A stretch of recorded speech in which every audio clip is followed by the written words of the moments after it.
Créer un site web peut paraître simple. Aujourd'hui, avec la majeure partie des technologies, tout le monde peut créer des sites, surtout avec l'évolution de l'IA. Par contre, les sites qui se différencient, les sites qui apportent souvent certains types de résultats, sont des sites qui ont un process assez configuré, assez calé et assez cadré. Aujourd'hui, je vais vous montrer comment je crée un site web pour mes clients de A à Z. Dans la vidéo, nous allons voir déjà comment j'utilise l'intelligence artificielle depuis la phase stratégique avec le client. Deuxièmement, comment j'organise en fait la stratégie du site internet pour qu'on puisse savoir quelles sont les fonctionnalités et autres. Puis après, comment je fais la phase de design en passant par la sitemap, le mood board et la conception de maquettes.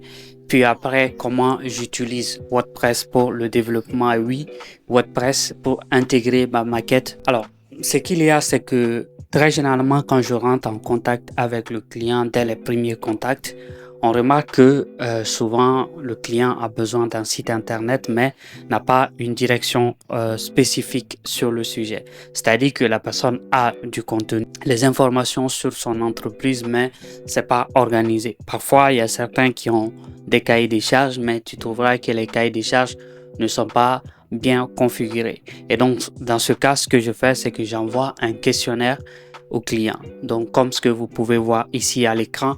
Donc, ce questionnaire-là permet en fait au client de répondre à des questions qui, moi, me permettront en fait de comprendre la stratégie derrière l'objectif et tout ce qu'on peut organiser. La première partie, comme ce que je disais tout à l'heure, c'est vraiment de comprendre le client, de comprendre exactement le but du projet, qu'est-ce que le client veut réellement. Il y a certaines personnes qui arrivent, qui disent j'ai besoin en fait d'un site vitrine, mais après les explications, après les échanges, on verra que la personne a besoin d'un site e-commerce ou par exemple la personne a besoin d'un portfolio. Et donc du coup, sans cette phase de réflexion, de clarification, c'est pas possible. Et donc, ce que je fais très généralement après la réponse des questionnaires, je vais maintenant dans le logiciel d'intelligence artificielle. Personnellement, j'utilise ChatGPT et Gemini, Google Gemini, je pense que c'est comme ça on le dit, pour en fait la partie stratégie. Donc, ce que je fais, c'est que j'ai créé en fait un GPT, un projet spécifique pour les projets clients. Et donc, dans ce projet-là, j'ai mis des instructions pour me permettre de ne pas oublier, par exemple, quand j'envoie souvent des données à l'intelligence artificielle pour l'analyser, etc.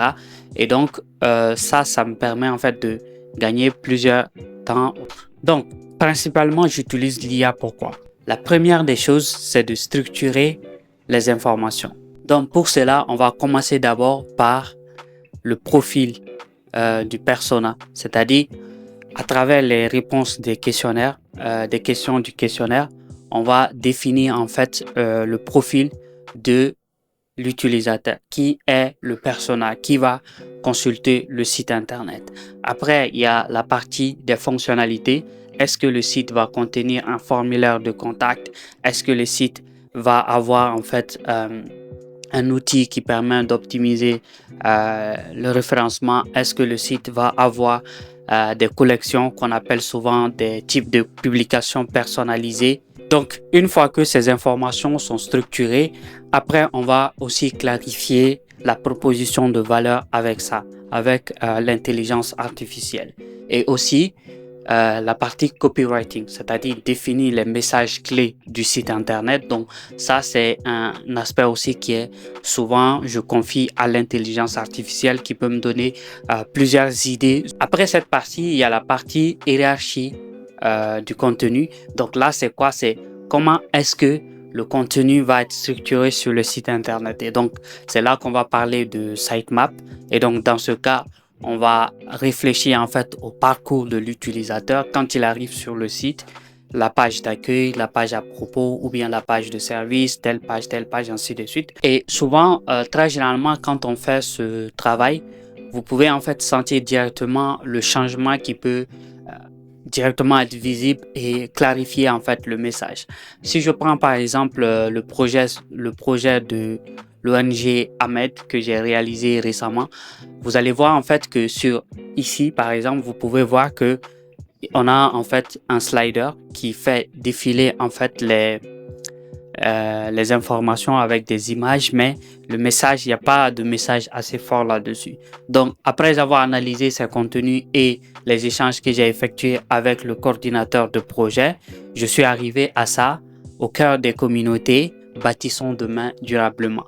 Pour quelqu'un qui écoute seulement comme ça, vous allez voir qu'il y a plusieurs éléments parce qu'ils m'ont donné en fait des informations que j'ai fait en fait des réflexions avec ChatGPT, surtout l'intelligence artificielle, n'importe lequel. Et à travers ça, je suis venu à cette conclusion-là que c'était ce qui pouvait marcher avec ce qu'ils font. Voilà. Et donc, après, quand tout ça c'est fini, c'est-à-dire quand on finit avec cette phase-là, on va maintenant structurer le site internet. Et donc pour cela, on va prendre en fait une structure finale. Donc la structure finale, c'est la décision des pages qu'on va créer. On passe maintenant à la direction créative, qui est la conception de moodboard. Donc pour la partie de moodboard, moi généralement je fais des recherches et comme en tant que designer, j'ai déjà en fait une base d'outils, de sites internet qui me plaisent parce que chaque jour, quand je tombe sur un site que je trouve intéressant, j'utilise en fait une extension sur mon navigateur qui est disponible sur Chrome, Safari, n'importe quel navigateur. Et bon, la majeure partie en tout cas. Donc l'outil s'appelle Dropmark. Bon, c'est l'outil que j'ai trouvé qui était assez génial parce que ça n'enregistrait pas dans les favoris des navigateurs. Ça me permet aussi d'avoir ça stocké ailleurs, différent de navigateurs. Donc ça allège un peu le navigateur. Donc avec Dropmark, j'ai en fait classé des projets de plusieurs manières en fait, c'est-à-dire par exemple comme souvent je travaille sur des sites de marque perso, donc je vais avoir en fait un dossier pour les sites de marque perso, comme souvent je travaille sur des sites d'organisation d'ONG, donc souvent aussi je vais mettre un dossier pour ce type de site. Après il y a au niveau du style, est-ce que le site il est plus minimaliste, est-ce que c'est un site style poster par exemple. Donc tout ça là, c'est en fait des éléments que je prépare en avance. Et donc pour un site par exemple, ça me permet de gagner énormément de temps. Mais souvent, je me limite pas uniquement à ces données-là parce que quand tu veux faire un site, pour démarquer un site, il faut souvent aussi aller récupérer de l'inspiration dans d'autres domaines. Et donc souvent, ce que je fais, c'est que je vais sur des plateformes par exemple comme Pinterest, Cosmos, Sevi, pour en fait voir en fait des types de design, c'est-à-dire ça peut être des posters, des visuels, même des visuels des réseaux sociaux. Souvent, je peux avoir des idées que je peux utiliser dans mon site. Donc, après avoir regroupé ces références-là, ce que je fais, c'est que je crée une version que je présente au client. Et donc ça, c'est la version qui va collecter en fait l'ensemble des informations. Donc d'abord, ça commence par les mots-clés qui ont un lien direct avec le projet, c'est-à-dire longévité, durabilité, ou bien par exemple simplicité, authentique, etc. Donc à travers des informations que je tire directement dans le questionnaire que le client a répondu, que je vous avais dit auparavant. Donc à travers ça, je structure en fait mon mood board. Donc dans le mood board, il y a plusieurs éléments que je prends en compte. La première des choses, c'est la partie composition, c'est-à-dire quelles sont les compositions qui marchent bien avec le type du projet du client. Ça, c'est un. Deuxièmement, on a la partie typographie. Quels sont les typos qui sont assez géniales que je peux utiliser pour le projet. Troisièmement, il y a les couleurs. Même si le client a déjà une charte graphique, je vais en fait collecter des structures. Comment est-ce que les couleurs de sa charte graphique peuvent être utilisées. Donc, ces infos-là sont directement intégrées dans mon mood board. Une fois que je fais ça, je fais en fait un appel avec le client pour le présenter, pour qu'il comprenne un peu dans quelle direction on va aller. Et donc, très généralement, Ce résultat-là nous permet en fait d'avoir une direction visuelle qui est finalisée et prêt à être implémentée. Souvent, entre la sitemap et le mood board, la partie de wireframe varie. Ça dépend vraiment des projets. Par exemple, il y a des projets où, par exemple, si le client a déjà une charte graphique, donc il y aura moins de recherches à effectuer. Donc là, je me concentre sur ce qu'on appelle la partie des wireframes. Et donc la partie des wireframes aussi, j'ai ajusté un peu mon système parce que avant, ce que je faisais, c'est que je faisais en fait des wireframes version ordinateur. Le problème, c'est que souvent, quand je présentais aux clients, ça créait de la confusion. Ils pensaient que c'était la structure finale du site internet. Et après, quand il y a des changements, il dit, bon, lui, il avait fait ses remarques parce qu'il pensait que telle section devrait venir avant telle section ou bien telle page devrait venir avant telle page. Alors que maintenant, ce que je fais, c'est que j'utilise en fait une version mobile. Comme vous pouvez voir dans l'exemple de ONG Ahmed ici, il y a la version mobile que j'ai utilisée. Donc, c'est quoi? C'est vraiment en en gris, noir et blanc. Donc, il n'y a pas de couleur, il n'y a rien dessus. C'est juste en fait du texte, la place des boutons, etc. Et puis la place de certaines structures. Et toutes les structures que vous voyez ici peuvent être changées. Alors, donc ici, ça permet au client de comprendre, OK, ça, c'est pas le site, je sais que le vrai site ne sera pas comme ça, mais avec ça, le client a déjà en fait une idée de, comment on appelle, des étapes ou bien par exemple de la structure de son site. Donc pour ça, voilà, comme ce que je l'ai dit, c'est qu'il faut vraiment que je fasse en fait une session avec le client pour que lui, à son tour, puisse valider cette partie-là. Donc, une fois que ça s'est effectué, maintenant, on passe à la phase de design. Et donc, c'est là qu'on va vraiment commencer à utiliser le logiciel de conception à fond. Pour le design, ce que je fais très généralement, c'est de créer en fait les directions artistiques qu'on appelle souvent direction créative. C'est vraiment de prendre en fait les informations du client, couleur, typo, layout, composition que j'ai pu en fait trouver dans les mood boards pendant mes recherches et essayer en fait d'explorer plusieurs éléments. Alors cette phase-là, ça prend plusieurs heures, mais le but en fait c'est qu'une fois que ça c'est terminé, le reste du site devient plus simple à créer. Et donc ce que je fais très généralement, c'est de présenter 2 à 3 versions de la page d'accueil avec ces éléments-là, comme vous pouvez voir dans ces exemples-là, comme par exemple pour le site de l'ONG Ahmed, pour le site de l'ONG Gardel, le site de Hayat Arbaoui ici par exemple sur son site. Vous voyez, donc ça c'est une direction où il y a un peu plus de données que je prends. Et donc, avec ces éléments-là, le client peut en fait réfléchir et dire, OK, partons plutôt sur cette direction-là. Et récemment, le dernier projet, je ne vais pas en parler parce que le projet n'est pas encore terminé. Le client m'a dit, OK, fusionnons en fait les deux et voyons en fait ce que ça donne. Et donc, oui, j'ai essayé en fait de fusionner, c'était quoi, le style des layouts, la taille des typos, et puis on a fusionné, le résultat a été impeccable et le client a validé. Dans cette partie-là, c'est vraiment la partie la plus avancée dans le process. Donc, une fois que le client valide ça, ça peut durer entre 1 à 2 semaines souvent. Ça dépend vraiment des retours du client et puis de la complexité du projet. Donc, une fois que ça s'est validé, maintenant, on passe à la phase de conception des autres pages. Je vais en fait créer en fait les autres maquettes des autres pages du site.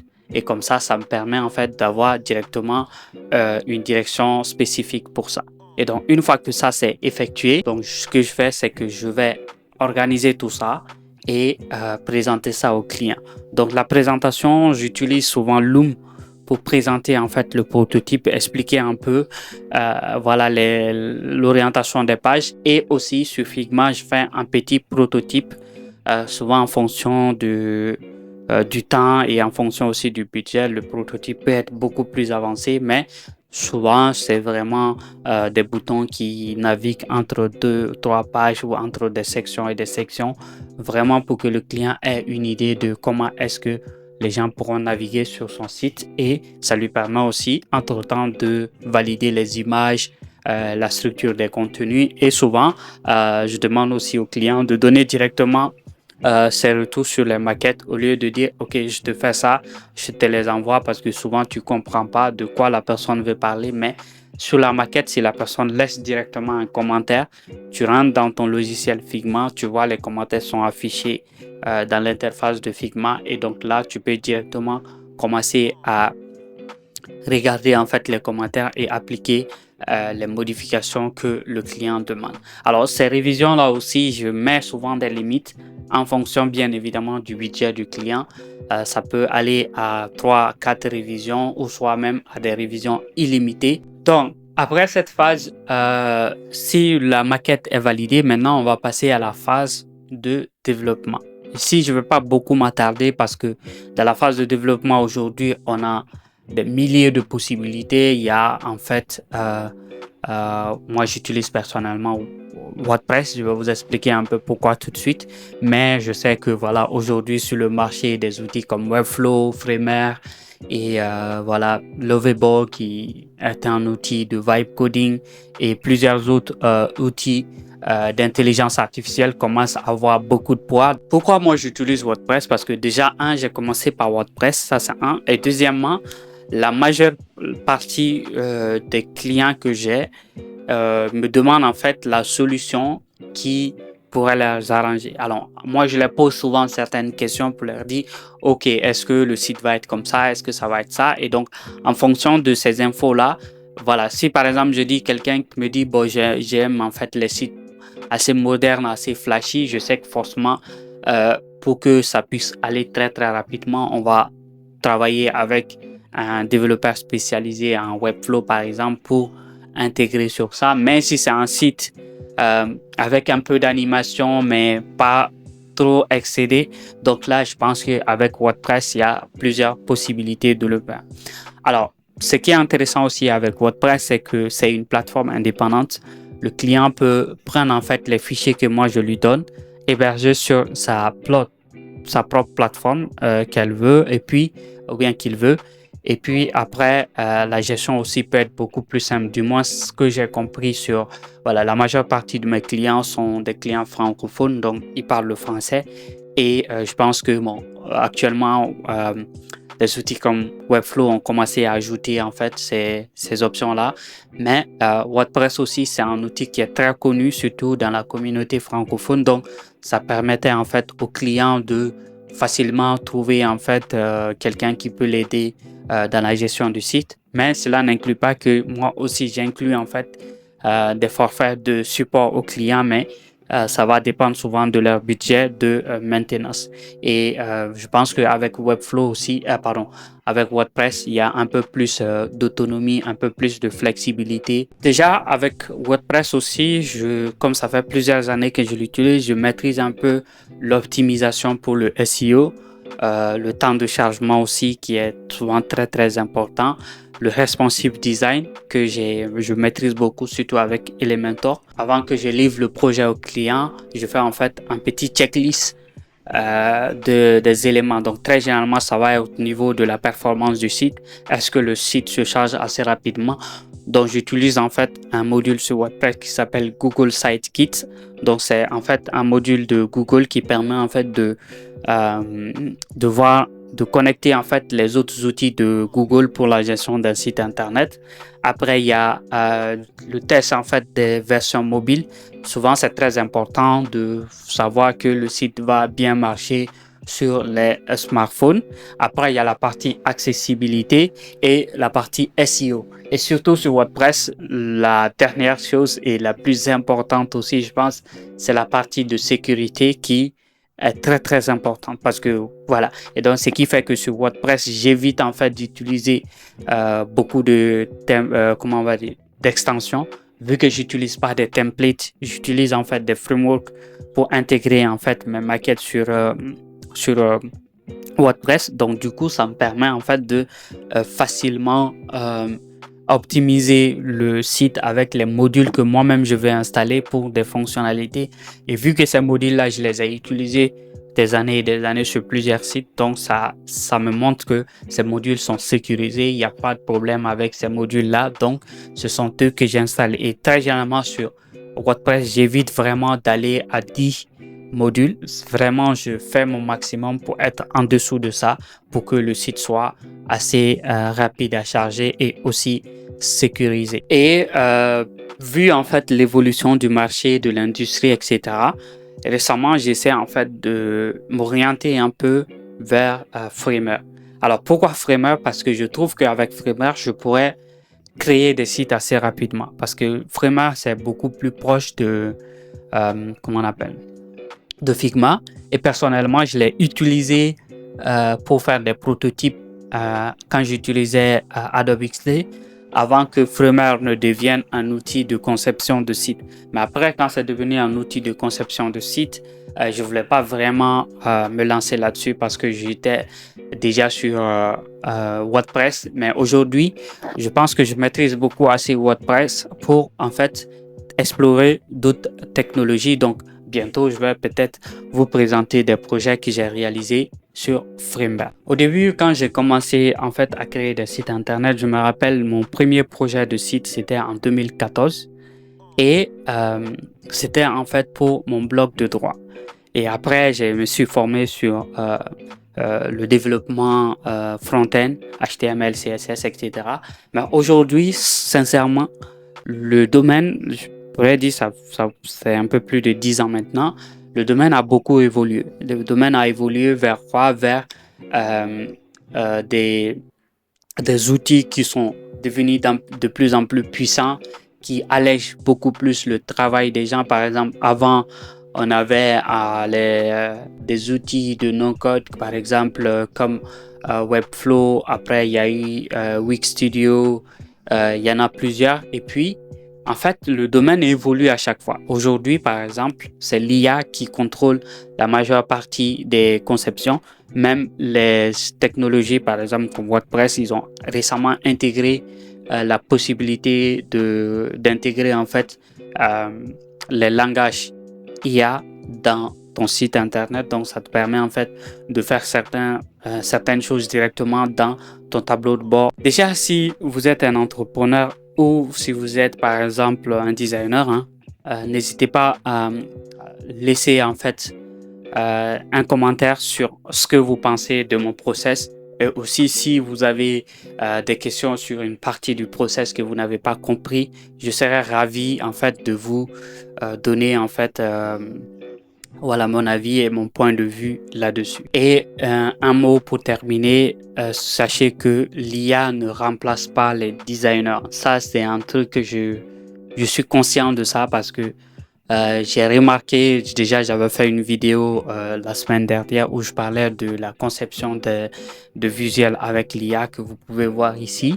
Et je pense que, au contraire, un designer qui sait mieux utiliser l'IA sera bon que 80% des gens qui utilisent directement l'IA sans maîtriser le design. Voilà. Donc, c'est tout pour cette vidéo. Si vous avez des questions, n'hésitez pas à laisser un commentaire.